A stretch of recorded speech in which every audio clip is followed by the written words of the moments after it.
हकीम हमें ये बता, अगर किसी को रुखसत मौत की राह पर धीरे धीरे भेजना हो तो कोई तरकीब है? हुजूर, एक जालिम इलाज है हुजूर।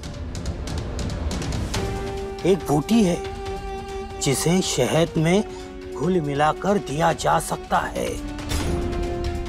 हर रोज जरा सा चटाया जाए तो धीरे धीरे असर हो जाएगा। ये असर भी कुछ दिनों के बाद हल्का सा नजर आएगा। पहले इसका असर जहन में होता है, मगज धीरे धीरे बर्बाद होने लगता है, दिमाग की लौ बुझने लगती है, सर्दी जुकाम जैसी चीजें शुरू में दिखाई देती है, भूख नहीं लगती, धीरे धीरे जिस्म का हर हिस्सा फिजूल हो जाता है, आखिर दिल का दौरा पड़ने से इंसान मर जाता है। कसम जड़ी बूटी की, किसी को पता भी नहीं चलेगा कि मरने वाला कैसे मर गया। सब लोग यही कहेंगे कि ज्यादा दिन बीमार होने की वजह से ये नौबत आई है। बहुत बढ़िया, बहुत बढ़िया। तो जाओ जल्दी से जाकर कूटो अपनी बूटी, जाओ। पर किसे देनी है? संभा के बेटे साहू को।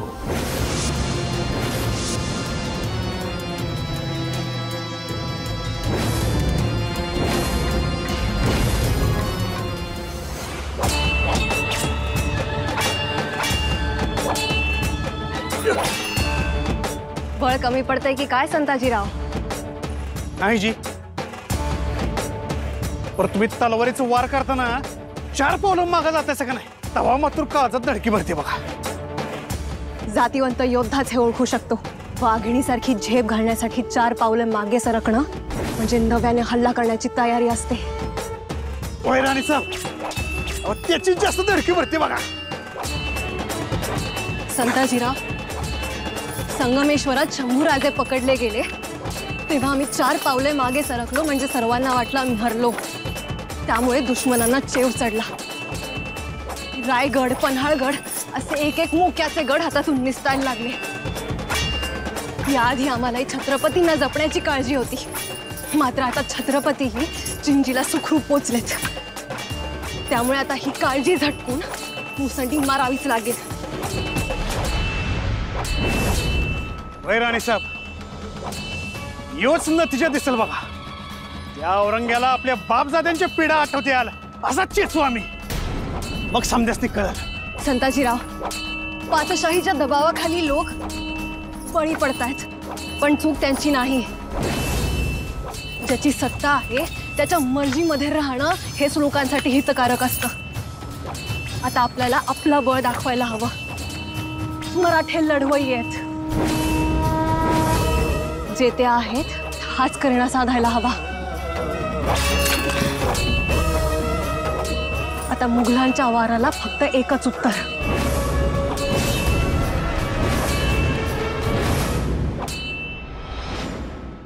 कसे उत्तर देणार आहोत आपण राजे? केवळ उन्मत्त वाघाची झुंज देणे सोपे, कारण तो समोरून तरी हल्ला करतो, पण घराचे वासे पोखरणाऱ्या मुंग्याला कसे पकडणार राजे? कारण आधीच त्याने आतल्या आत 1000 वाटा करून ठेवलेले असतात। एका मार्गावर फाळत ठेवावी तर इतर सगळे मार्ग त्याच्यासाठी सताड उघडे असतात। दमछाक होणार आहे खरी पंत। औरंगजेबानी फितुरांसाठी दाणे टाकलेत।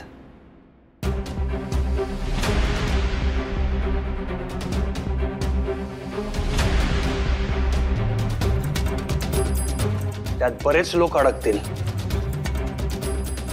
त्यात आपण इथे दूर प्रांती अडकलेलो आहोत। तिकडचा मागमूस लागेपर्यंत फार उशीर झालेला असेल।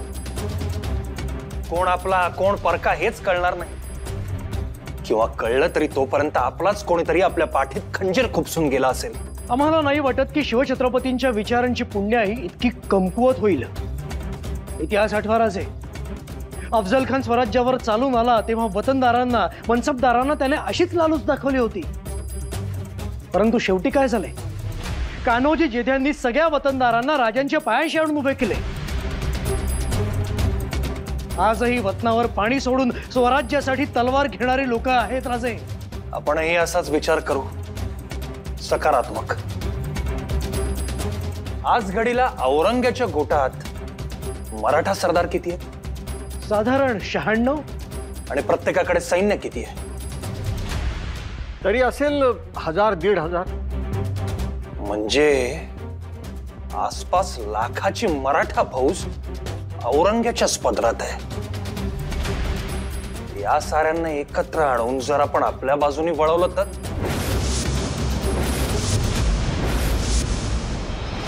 होईपर्यंत हे साधायचं कसं?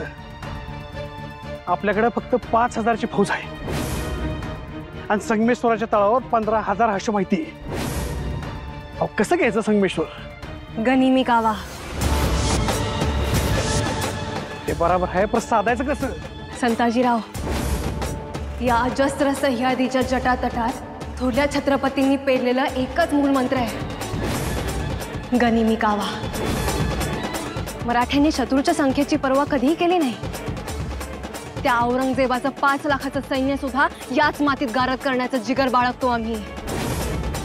तुम्ही तर गनिमी काव्याचे शिरोमणी. संताजीराव, हाच गनिमी कावा आपल्याला संगमेश्वर देईल.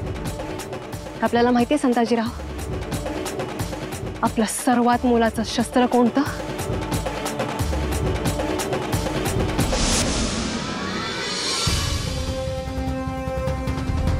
बाबा, आपल्या सर्वात कामाचं शस्त्र कोणतं? तुम्हाला कंच वाटतंय? कट्यार. कारण ती गर्दीत सुद्धा कुशलतेने वापरता येते.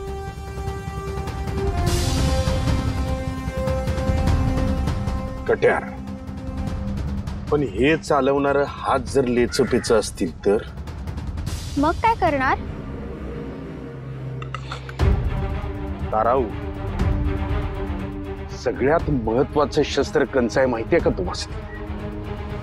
आपल्या मावळ्यांच्या मनामधली हिकमत. आपल्या मावळ्यांच्या मनामध्ये हिकमत होती म्हणून आतापर्यंतच्या सगळ्या लढाया जिंकल्या आपण. आपल्या मावळ्यांनी या सह्याद्रीला बी शस्त्र केलं की हो. ते कसे? या सह्याद्रीतल्या बेलाग दऱ्या म्हणजे नरकाची दार आहे ती दुश्मनांसाठी. त्या इथल्या काळ्या कातळांसंग झोमताना तोपचं गोळ बी मऊ पडत्या ती. आणि इथलं सुळक ते चढताना म्हणजे छाताडाचा भुगा होतोय बघा. अहो, या सह्याद्रीच्या वाऱ्या वादळा समोर तर धड सोपं नाही एवढं. या सह्याद्रीचं जंगल, आत्मबल आणि आत्मविश्वास, मग समोर गनिमांची मांदेळे केवढी बी असू देत, त्याचं भुसकाट पाडणारच. आपल्या थोरल्या महाराजांनी बी हेच केलं. तो लाल महाल असू देत, उंबरखिंडीतली लढाई असू दे, नाहीतर अफजलाचा खात्मा असू देत, या सह्याद्रीला शस्त्र म्हणून वापरला आणि दुश्मनांची दामटी करून ठेवली. आणि ते बी आपला एक बी माणूस न गमावता. जी आबासाहेब. संताजीराव, आबासाहेबांची हीच शिकवण आम्हाला प्रत्यक्षात उतरवायची आहे. आणि हा बुलंद सह्याद्री आमचा पाठीराखा असेल.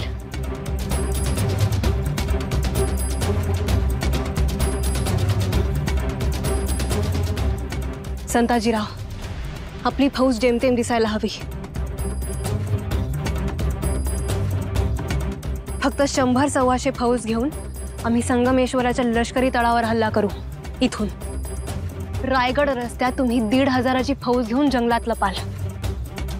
उलट्या दिशेला 1000ची फौज घेऊन विठोजी थांबतील. डाव्या अंगानं कोकणोबा आणि उजव्या अंगानं बहिर्जी असेच 1000ची फौज घेऊन लपतील.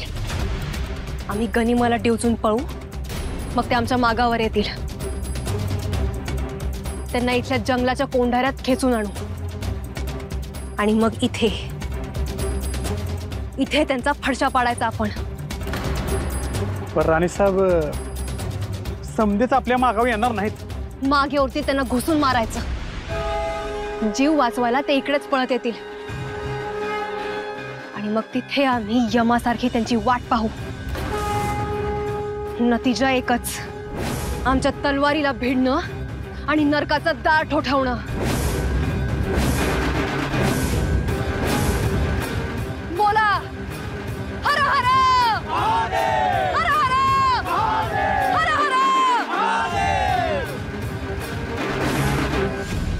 राजे, पण असं करणं म्हणजे खूपच तोशिष पडेल।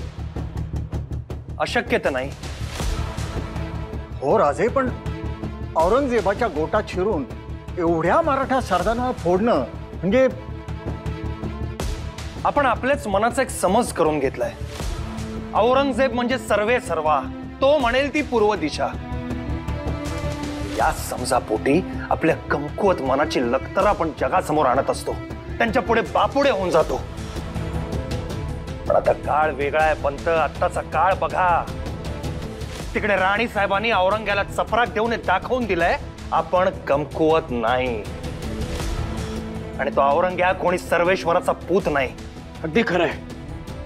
प्राप्त परिस्थितीत औरंग्याच्या सैन्यात हा संदेह माजून ढिलाई आलीच आहे, तर त्याचा आपण फायदा घ्यायला हवा। लोखंड गरम आहे तोवर घाव घालूया आपण। पंत, तुम्ही जुल्फिकारशी सौदा सुरू करा, अगदी धीम्या गतीनं वाटाघाटी करा। त्यास अंदाज यावा की आम्ही घाबरलो आहोत। म्हणजे जसे की थोरल्या महाराजांनी वेळोवेळी तहानमध्ये केलं होतं। अगदीच तसाच नतीजा यावा। खंडो, तुम्ही जुल्फिकारच्या छावणीत शिरा, मराठा सरदारांचा अंदाज घ्या, खास करून गणोजी। राजे, राजे त्यांना भेटायचं ज्यांनी मराठी तख्ताशी फितुरी केली, त्यांना भेटायचं। रक्त मराठी आहे खंडो, आपलेपणाच्या पेशी वळवळत असतीलच की, त्याचा ठाव घ्या, पण संयम ठेवून। आम्ही प्रयत्न करू, परंतु औरंग्याच्या छावणीत सरदारांची मोठ बांधणार कोण? आमच्या डोळ्यासमोर एक नाव आहे, ज्यांच्या जिभेवर साखर आहे, हृदयात स्वराज्याविषयी प्रेम आहे, आमच्या आबासाहेबांच्या विचारांवर निष्ठा आहे, आणि वाऱ्याची दिशा अचूक ओळखण्याचं तंत्र ज्यांच्या जवळ आहे, असे आबाजी सोनदेव।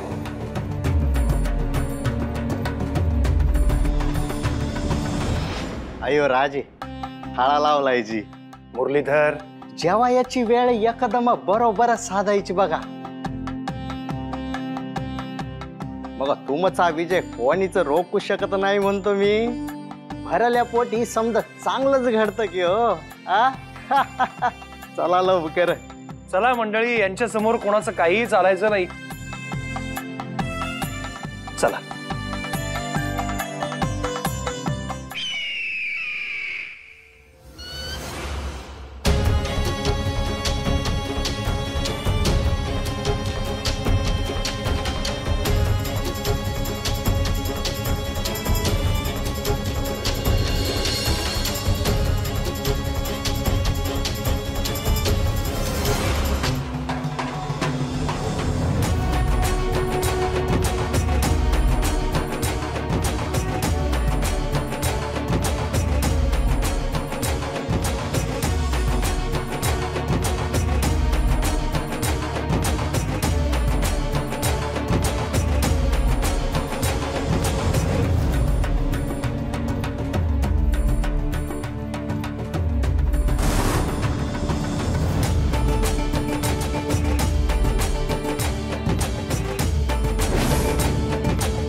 बाळराजे, दूध घेतलं?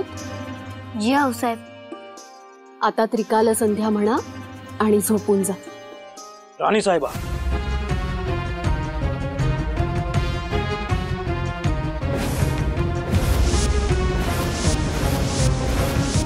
आपण या वक्ताला?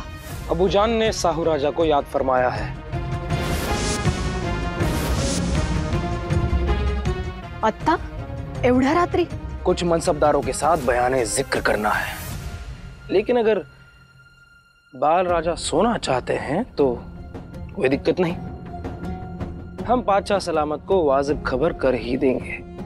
नाही नाही, बाळराजे येतील आपल्या बरोबर. जी. बाळराजे, आपल्याला एका महत्वाच्या मसलतीसाठी जायचंय. निर्धास्त जा. जरूर आऊसाहेब. आणि सावध. तशी आज्ञा आऊसाहेब. येतो आम्ही. चला व. चलिए.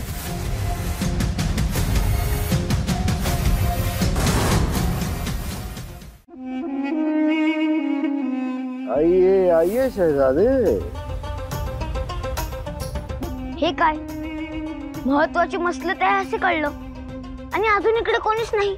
और कौन आएगा? यह मसलत नहीं है, ये दीवाने खास है. सिर्फ आप और हम. बैठिए. फरमाइए. हम आपसे कुछ सीखना चाहते हैं. आमच्याकडून? हाँ, आम्ही काय शिकू शकतो? बहुत कुछ बरखुरदार. हमारी निगाहें लपक जाती है मराठों की चमक देखकर. हाँ, कौन सा तेज तरार हथियार है मराठों के पास कि हम हक्के बक्के रह जाते हैं. हम ये हुनर सीखना चाहते हैं. गनिमी कावा. ग ग क्या? गनिमी कावा. वाह वाह. पण आम्हाला ती कला अजूनही अवगत नाहीये. आपल्याला शिकायचं असेल तर आपण आम्हाला सोडावे.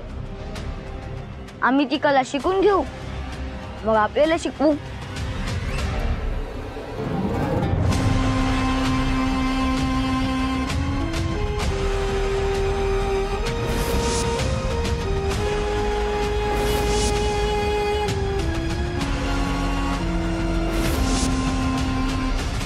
ये आप किससे सीखेंगे? संताजी रामांकडून.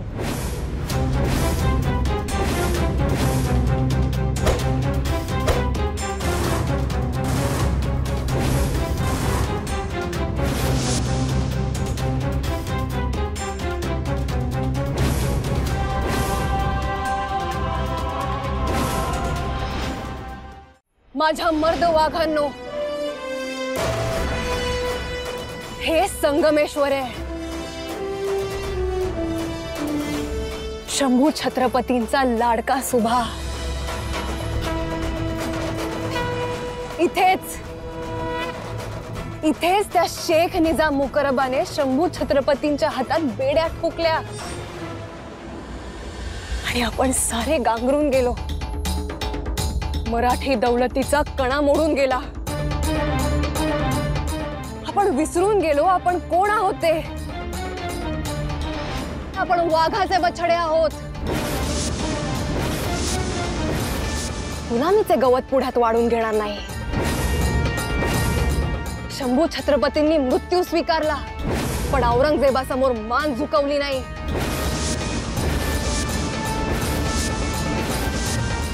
आपली भूमी गिळायला आलेल्या गनिमांच्या लालची जिभा हासडण्यासाठी आपली मराठी तलवार म्यानातून उसळायला हवी.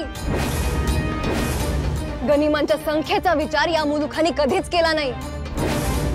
झुंडीने तर माकडं येतात, पण वाघ एकटा पुरेसा असतो.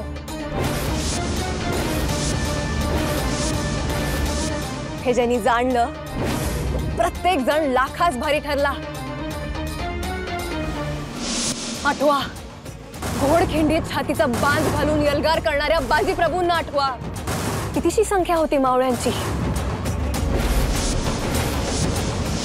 आठवा, शिवाजी महाराजांनी स्वराज्य गिळंकृत करायला आलेल्या अफजल खानाला याच मातीत संपवला। तेव्हा किती मावळे होते सोबत? मूठभर मावळ्यांनीशी त्यांनी लाल महाल गाजवला।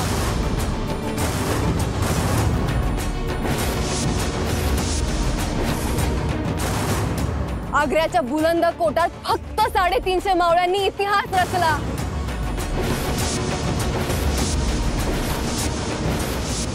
याच इतिहासाची पुण्याई पाठीशी घेऊन आपल्याला पुढे चालायचंय। भविष्यातही याच ज्वलंत इतिहासाचं दर्पण दिसलं पाहिजे। आजपासून आपल्यातल्या प्रत्येकाला इतिहासाचं एक एक पान लिहायचंय, पण हे पान लिहायचं ते आपल्या रक्ताने नव्हे, तर गनीम कापून त्याच्या रक्ताने। बोला